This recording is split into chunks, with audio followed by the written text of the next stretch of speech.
I want to ask this to Kary.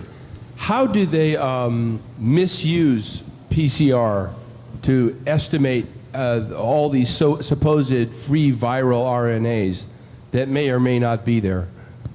I think misuse PCR is not quite.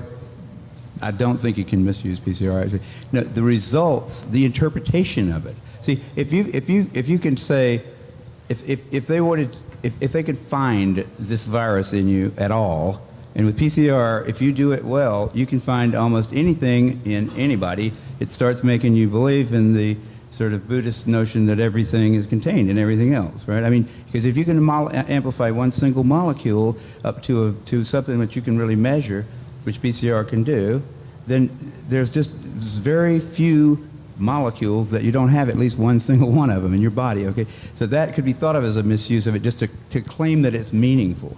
But the real misuse of it is that you don't need to test for HIV.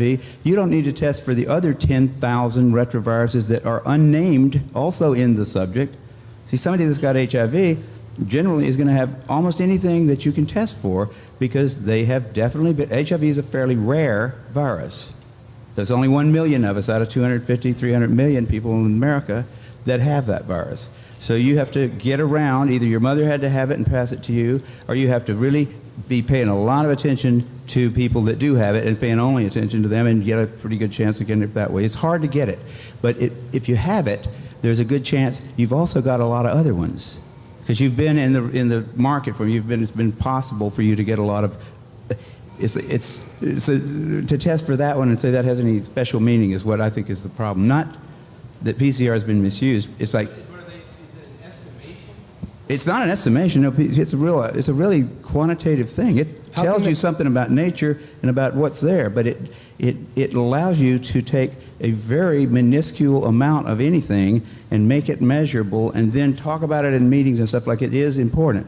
See, that's not a misuse, that's just sort of a misinterpretation. I read a paper by Duisburg in which he said even after all these PCR, this quantitative PCR, that if you just get down to a basic virological count, it's still 1 in 1,000 to 1 in 10,000, HIV in 1 to 1 in 1,000, 1 in 500 to 1 in 1,000 T cells.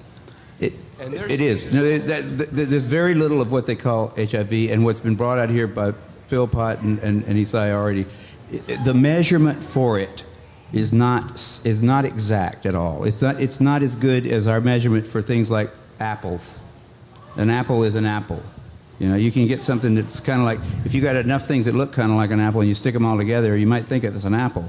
But and HIV is like that. Those tests are all based on things that are invisible, and the results are inferred in a sense. PCR is separate from that. It's just a process that's used to make a whole lot of something out of something. That's what also, it is. But it's not. It doesn't tell you that you're sick, and it doesn't tell you that the thing you ended up with really was going to hurt you or anything like that. That's what it's not. So even if you believe in HIV, it can't tell the difference between virus particles or active live virus. I mean, there's a lot of questions involved in this.